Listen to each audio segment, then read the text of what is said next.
नमस्कार दोस्तों, साहित्य के पंचरत्न में आप सभी का फिर से एक बार स्वागत है। हम लोग एनडीए नेट जेआरएफ की एग्ज़ाम में लगे हुए निबंधों को देखने वाले हैं। तो सबसे पहला निबंध आता है शिव मूर्ति। ये विभिन्न राज्यों के असिस्टेंट प्रोफेसर में भी लगा हुआ है और हिंदी की हर परीक्षा की दृष्टि से बहुत ही महत्वपूर्ण है। तो हम लोग देखते हैं शिव मूर्ति। निबंधकार हैं प्रताप नारायण मिश्र। लिखा गया 19वीं शताब्दी के अंतिम वर्षों में। यह शिव मूर्ति की एक बहुत अच्छे से समीक्षा की गई है जो सभी के लिए बहुत ही महत्वपूर्ण होगा। आप लोग एग्ज़ाम पास है तो एक बार सुन लीजिएगा अच्छे से।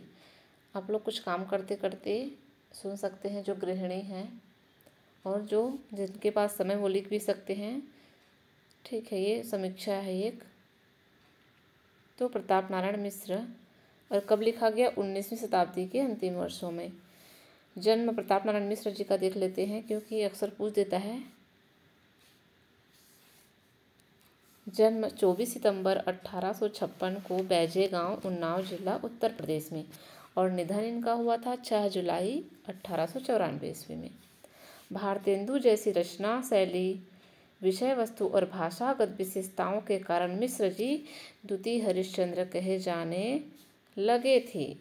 तो द्वितीय हरिश्चंद्र किसे कहा जाता है? प्रताप नारायण मिश्र जी को याद रखिएगा। 15 मार्च 1883 को होली के दिन मिश्र जी ने ब्राह्मण नामक मासिक पत्रिका निकाला। मोस्ट इम्पोर्टेंट, ब्राह्मण पत्रिका तो कई बार पूछा गया है, हर बार पूछा ही जाता है। तो ये कब निकाले थे? ये 15 मार्च 1883 में। ये डेट भी याद रखिएगा। और यह कैसी पत्रिका थी? मासिक थी। कहाँ से निकला था ये? आप लोग बताइएगा इसको। उसके बाद हिंदी, हिंदू, हिंदुस्तान इनका प्रमुख नारा था। आचार्य शुक्ल जी मिश्र जी को एडिशन कहा है। शुक्ल जी ने जो प्रताप नारायण मिश्र जी हैं उनको एडिशन कहे हैं। ठीक है। तो प्रताप नारायण मिश्र के निबंधों का संग्रह प्रताप नारायण ग्रंथावली शीर्षक से प्रकाशित है और इसमें 191 निबंध है। पूछा जा सकता है, एक एक लाइन बहुत ही इम्पोर्टेंट है, ध्यान से सुनिए। ये हिंदी खड़ी बोली और भारतेंदु युग के उन्नायक कहे जाते हैं। देश प्रेम, समाज सुधार एवं साधारण मनोरंजन आदि इनके निबंधों के मुख्य विषय थे। 1891 में इन्होंने कानपुर में रसिक समाज की स्थापना की। तो रसिक समाज की स्थापना किन्होंने की? प्रताप नारायण मिश्र ने 1891 में कानपुर में। 38 वर्ष की अवस्था में 1.5 वर्षों तक बीमार रहने के कारण इनकी मृत्यु हो गई। मात्र 38 वर्ष की अवस्था में इनका निधन हो गया। तो भारतेंदु में भारतेंदु जी भी हम लोग देखे थे, वो उनका भी निधन बहुत ही जल्दी हो गया था। ऐसे ही इनका भी निधन 38 वर्ष की अवस्था में लंबे समय तक बीमार रहने के कारण हो गया। संपादन किए थे ब्राह्मण और हिंदुस्तान पत्रिका की। रूपक था इनका कली कौतुक और भारत दुर्दशा। नाटकों में कली प्रभाव, हठी हमीर और गौ संकट। क्योंकि इनका निबंध लगा है तो कुछ भी पूछा जा सकता है इनके बारे में। ठीक है, तो निबंध से संबंधित महत्वपूर्ण बिंदु देख लेते हैं। हम लोग देखने वाले हैं शिव मूर्ति। तो इस निबंध में भारतीय मनुष्यों का जन जागरण, संस्कृति का उपपाठ निहित है, तो साथ ही कला का पाठ भी निहित है।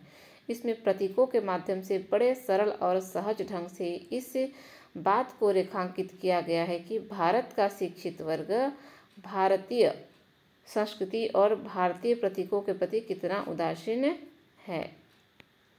इस निबंध में सूक्तियों, लोकोक्तियों, एक मिनट,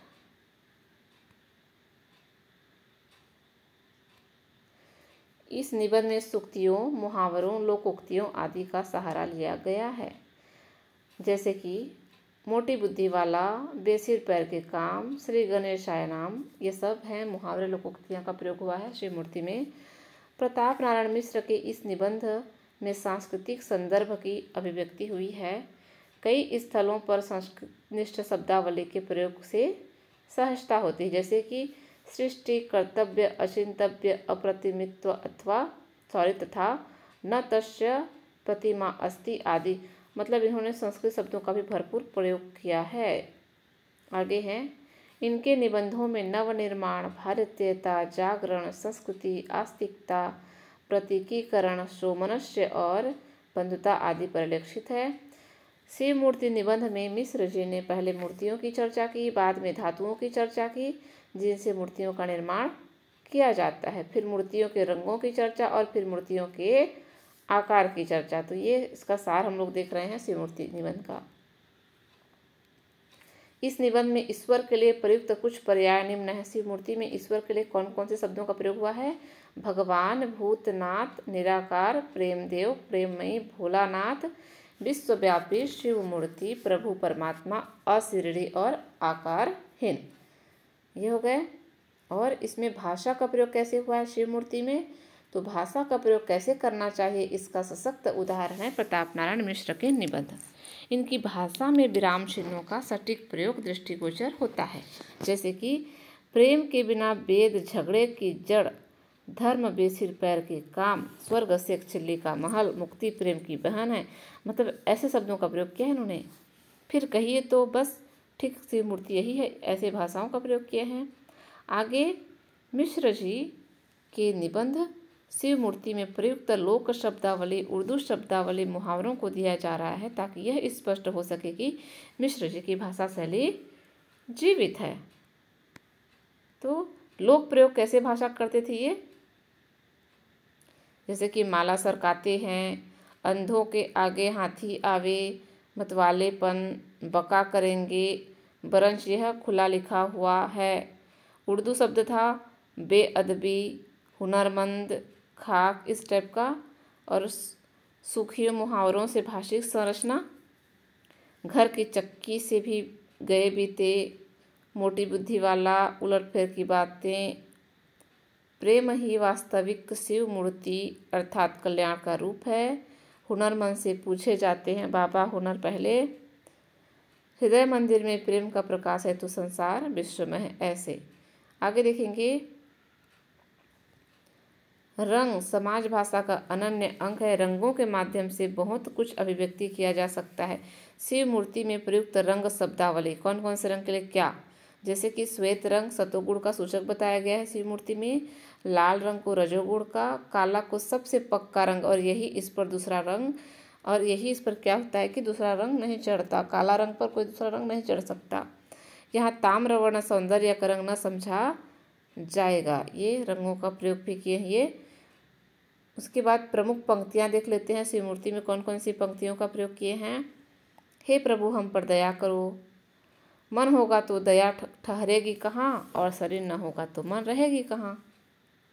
ऐसा है तो फिर जूता, हाड़ा इत्यादि को क्यों न पूछते। यहाँ तक कि जिनके असली तिल नहीं होता उन्हें सुंदरता बढ़ाने को कृत्रिम तेल बनना पड़ता है। उसकी सब बातें अनंत हैं तो मूर्ति भी अनंत प्रकार से बन सकती हैं और एक एक स्वरूप में अनंत उपदेश प्राप्त हो सकते हैं,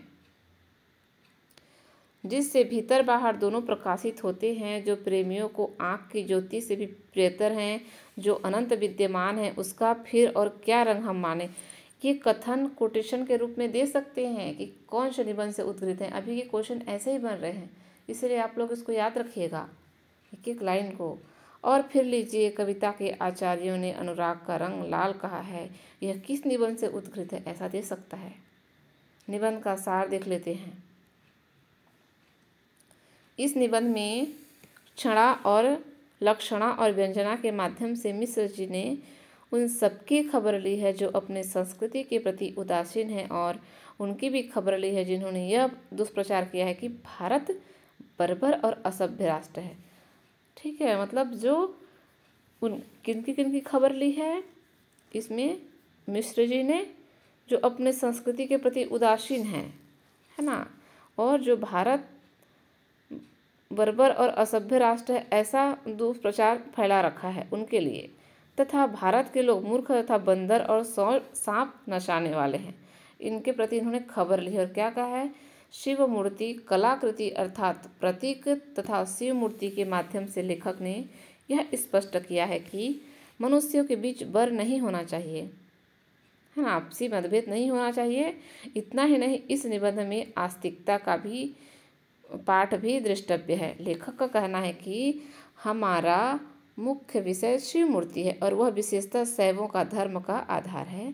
इससे जुड़े विषयों का दिग्दर्शन करके लेखक ने अपने शैव भाइयों से पूछा कि आप भगवान गंगाधर के पूजक होकर वैष्णवों से किस बात पर द्वेष रख सकते हैं। यह प्रश्न आज भी प्रासंगिक है, क्योंकि धर्म और ईश्वर के नाम पर आज भी उन्माद और अराजकता का बोलबाला है। सही बात है। तो तब बात शैव शाक्त वैष्णव की थी, तो अब बात हिंदू मुस्लिम ईसाई और सिख की है। इसी द्वेष भाव से उत्पन्न आतंकवाद और सांप्रदायिकता के लपटों में आदमियत स्वाहा होती जा रही है, ऐसा कहते हैं प्रताप नारायण मिश्र जी शिव मूर्ति के माध्यम से। प्रताप नारायण मिश्र समन्वय के पक्षधर हैं।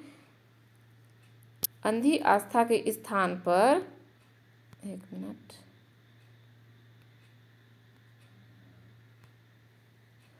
अंधी आस्था के स्थान पर